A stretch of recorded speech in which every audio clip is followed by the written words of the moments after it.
Hello everyone, आज है 6 मार्च और आज इस वीडियो में हम बात करने जा रहे हैं आलोक इंडस्ट्रीज के बारे में। देखिए, 30 रुपए के करीब शेयर ट्रेड कराए, आज 5% का अपर सर्किट यहां पर लग गया, जबकि बाजार में गिरावट थी। आलोक के शेयर में बहुत बड़ी तेजी आई, उसकी वजह भैया न्यूज़ है, एक अच्छी खबर यहां पर निकल कर आई और जिसके चलते बाजार में गिरावट होने के बावजूद भी 5% का अपर सर्किट लगा। लोग खरीदना चाहते थे लेकिन भाई साहब बेचने के लिए कोई तैयार था ही नहीं, तो किसी को भी आज खरीदारी करने का यहाँ पर मौका नहीं मिला। बात करेंगे उसके बारे में कि भैया चल क्या रहा है, मौके है कि नहीं, और कंपनी का क्या यहाँ पर विजन हो सकता है लॉन्ग टर्म के लिहाज से, उन सब के बारे में इस वीडियो में हम बात करेंगे। लेकिन उससे पहले अगर आपने अभी तक चैनल को सब्सक्राइब नहीं किया तो सब्सक्राइब ज़रूर कर लीजिएगा। तो 29 रुपीज़ का शेयर है और 5% की तेज़ी। एक महीने में अगर आप देखो तो 5.5% का डिक्लाइन है। ग्राफ काफ़ी इंटरेस्टिंग है, गिरावट आई, तेज़ी आई, गिरावट आई, तेज़ी आई, गिरावट आई, तेज़ी आई, गिरावट आई थी और आज भाई साहब एक झटके में बड़ी रफ्तार दिखाई है। अगर आप एक साल का ग्राफ देखो तो पैसा डबल करा है इसने। अच्छी रफ्तार थी, गिरावट भी बनी थी, वापस से तेज़ी आई, वापस यहाँ पर कंसोलिडेट किया कुछ टाइम के लिए, दोबारा तेज़ी। और ये जो दो तेज़ी वाले ग्राफ आप देख रहे हो ना, उसके पीछे वजह थी खबर। यहाँ पे जब शेयर 14 के करीब था तब रिलायंस की एनुअल जनरल मीटिंग हुई थी और उसमें रिलायंस ने बोला था कि वो 7,000 करोड़ रुपए इन्फ्यूज़ करने वाले हैं आलोक इंडस्ट्रीज़ में, और जिसके चलते 14 रुपये से शेयर जो था वो 22 पे चला गया। उसके बाद जब कोई खबर नहीं थी और नंबर्स भी कुछ अच्छे नहीं थे तो ये कंसोलिडेट करता नज़र आया और दोबारा बड़ा मूव तब बना 21 रुपये से लेकर तकरीबन 37-38 रुपीज़ वाला, जब रिलायंस ने यहाँ पर 3,300 करोड़ रुपए इन्फ्यूज़ करे। जो कमिटमेंट था उनका 7,000 करोड़ रुपए का, उनमें से पहला जो इंस्टॉलमेंट था 3,300 करोड़ रुपए, वो इन्फ्यूज़ वाली खबर यहाँ पर आई और एकदम से 21 मतलब डबल तो नहीं लेकिन हाँ ऑलमोस्ट इसने जो आपको रिटर्न यहाँ पर बना कर दिए थे वो 70% के करीब के थे, 70-80%। लेकिन उसके बाद अगर आप देखो तो ये लगातार गिर ही रहा था। अब वापस तेज़ी यहाँ पर शुरू हुई है, उसकी वजह भी रिलायंस वाली खबर ही है। यहाँ पर जो देखो रिलायंस ने जो 7,000 करोड़ रुपए का जो कमिटमेंट करा था, ठीक है, उनमें से 3,300 करोड़ तो इन्होंने इन्फ्यूज़ कर लिए, लेकिन बाकी का जो अमाउंट है 3,700 करोड़ रुपए जो है वो वापस यहाँ से बैंक्स के थ्रू रेस करे जाने वाले हैं, और वो है एक्सिस बैंक और एसबीआई बैंक। और यहाँ पर जो प्लान है आलोक का वो ये है, पहला तो एक्सपांशन का और दूसरा जो डेट है उसकी रीपेमेंट। और कौन से डेट? जिनकी कॉस्ट ज़्यादा है, जिसके ब्याज ज़्यादा मतलब ज़्यादा ब्याज पे जो पैसा उठाया है उसको रीपे करना है इनको, और एक्सपांशन तो है ही। तो यहाँ पर देखिए, Alok industries has raise 7,000 crore from a parent Reliance industries and 2 lenders. 2 lenders है एक्सिस बैंक और SBI, according to various disclose by the company and people. देखो यहाँ पर कुछ लोगों का कहना है, जो टेक्सटाइल मैन्युफैक्चर है उन्होंने 3,700 करोड़ रुपए जो है वो रेज करे हैं in term of loan and working capital loans from banks. जो 3,700 करोड़ है वो बैंक से रेज हुए हैं, एक्सिस और एसबीआई से, और लोन के थ्रू वो रेज करे हैं।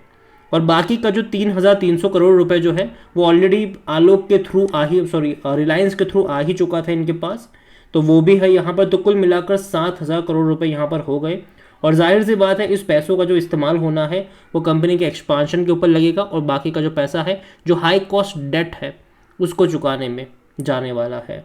और ये एक अच्छी बात है कंपनी के लिए कि भैया देखो कंपनी एक्सपांशन की तरफ जा रही है। पिछले कुछ टाइम से अगर आप इनके नंबर्स देखो तो वो बहुत ही ख़राब है। आज अगर हम वॉल्यूम देखेंगे तो 34 लाख से भी ज़्यादा के देखने को मिले। इतना ही नहीं, कंपनी की तरफ अगर आप नज़र करोगे तो यहाँ पर 50-50 का रेशियो है। 50% लोग कह रहे खरीदारी करो, 50% लोग कह रहे भैया बेचो और भाग जाओ यहाँ से। इतना ही नहीं, कंपनी पे अगर आप देखोगे डिविडेंड तो भाई साहब पे नहीं करेगा, रीज़न की कंपनी प्रॉफिटेबल है ही नहीं। अगर आप वैल्यूएशन इनके निकालने जाओगे तो आपको पी भी देखने को नहीं मिलेगा, वो भी नेगेटिव में, क्योंकि कंपनी प्रॉफिटेबल नहीं है, लॉस में भी है। कोई भी एनालिस्ट यहाँ पर अपनी राय नहीं दे रहा है। फिनेंशियल्स अगर आप देखोगे इस कंपनी के तो उतने ज़्यादा एक्साइटिंग नहीं है। अगर आप इनके रेवेन्यू देखो तो लगातार डिक्लाइन वाले रेवेन्यू है। जो रेवेन्यू पहले 2,140 करोड़ का था, घट के वो 2,000 हुआ, घट के वो 1,900 हुआ, घट के वो 1,700 हुआ, फिर 1,700, फिर 1,500, फिर 1,400, फिर 1,300, अभी लास्ट 1,200। तो लगातार इनका रेवेन्यू कम हो रहा है। देखो रेवेन्यू बढ़ना ज़रूरी है, तभी भैया जो एक्सपांशन प्लान के लिए जो पैसा रेज कर रहे हैं वो जस्टिफाई हो पाएगा। यहाँ पर प्रॉफिट भी अगर आप देखो तो नहीं है। अभी लास्ट क्वार्टर में तकरीबन 230 करोड़ का लॉस हुआ था इनको। इससे पहले के क्वार्टर में 175 करोड़ का लॉस था, उससे पहले 226 करोड़ का लॉस था, उससे पहले 300 करोड़ का लॉस था। तो नुकसान यहाँ पर ज़्यादा देखने को मिल रहे हैं कंपनी के। बीच में एक क्वार्टर ऐसा लगा था कि भैया चीज़ें बेहतर हो जाएगी, वो था दिसंबर 2021 का, कि जहाँ पर इनका जो रेवेन्यू था वो 2140 करोड़ का था और लॉस घट के सिर्फ 9 लाख का ही रह गया था।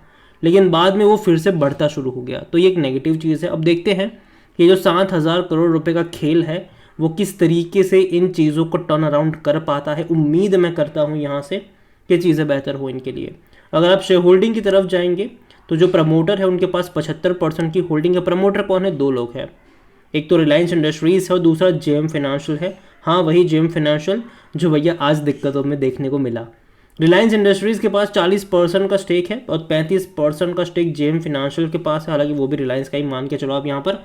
म्यूचुअल फंड के पास 0.05% है, डोमेस्टिक के पास 0.32% का स्टेक है, एफआईज 2.24% का स्टेक लेकर बैठे हुए हैं, रिटेल और अदर्स की 22.39% का स्टेक है, जिनमें से रिटेल इन्वेस्टर 16.49% पर है, अदर पार्टीज 5.90% का स्टेक लेकर बैठे हुए हैं यहाँ पर। देखिए, ओवरऑल अगर मैं आलोक इंडस्ट्रीज़ के बारे में बात करूँ तो मुझे ये कंपनी जो है फंडामेंटली बहुत ही ज़्यादा वीक है, उसमें कोई शक की बात नहीं है। लेकिन हाँ, जब भी आपको सस्ते में मिल रहा था, कई सारे मेरे वीडियोस भी थे कि खरीद सकते हो, कोई दिक्कत मुझे यहाँ पर तब लगती नहीं थी। रीज़न ये था कि आने वाले टाइम में देखो गवर्नमेंट जो है वो बहुत ज़्यादा जो पैसा है वो स्पेंड कर रही है टेक्सटाइल इंडस्ट्रीज़ को और ज़्यादा ग्रो करने में, इंसेंटिव वगैरह दे रही है। गवर्नमेंट चाहती है कि भैया ये इंडस्ट्री ग्रो करे और अपना सामान जो है वो इंडिया के बाहर के देशों में भी बेचना शुरू करे, और गवर्नमेंट ये चाहती है और इंसेंटिव भी दे रही है। और दूसरी बड़ी बात यहाँ पर यह है कि रिलायंस का बैकबोन है।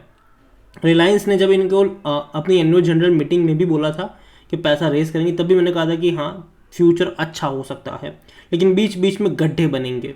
जैसे कि बड़ी रफ्तार के बाद करेक्शन, मतलब कंसोलिडेट किया करेक्शन के साथ, बाद में बहुत बड़ी तेज़ी थी और बाद में बहुत बड़ी गिरावट से भी गुजरा। अब दोबारा तेज़ी की तरफ जाएगा ये, और यहाँ से मुझे हैरानी नहीं होगी कि 32-33 की तरफ ज़्यादा नज़र आएगा ये, और उसके बाद फिर से थोड़ा बहुत करेक्शन भी दिखाता है नज़र आएगा। न्यूज़ जब तक है, जैसे कि जब 7,000 करोड़ के इन्फ्यूजन की बात हुई, तेज़ी आई थी, लेकिन बाद में गिरावट भी आई थी। बाद में जब इन्फ्यूज़ करा तेज़ी आई, बाद में गिरावट भी आई। तो ये नहीं मानना चाहिए कि भाई साहब पैसा मतलब 40-50% का ग्रोथ आ गया मतलब अब डबल हो जाएगा, ऐसा नहीं मानना चाहिए। करेक्शन भी साथ में आता ही है। तो यहाँ पर अभी तो मैं इतना ही कहूँगा कि है तो बने रहो, मेरी पहले से वही राय थी। और जिनको खरीदारी करनी है, फ्रेश बाई करना है, मैं इतना ही कहूँगा कि देखो, बाय ऑन डिप्स के मौके ही ढूंढने चाहिए। बाजार भाई साहब आजकल स्मॉल कैप और मिड कैप भी कुछ ज़्यादा ही धुलाई कर रहा है।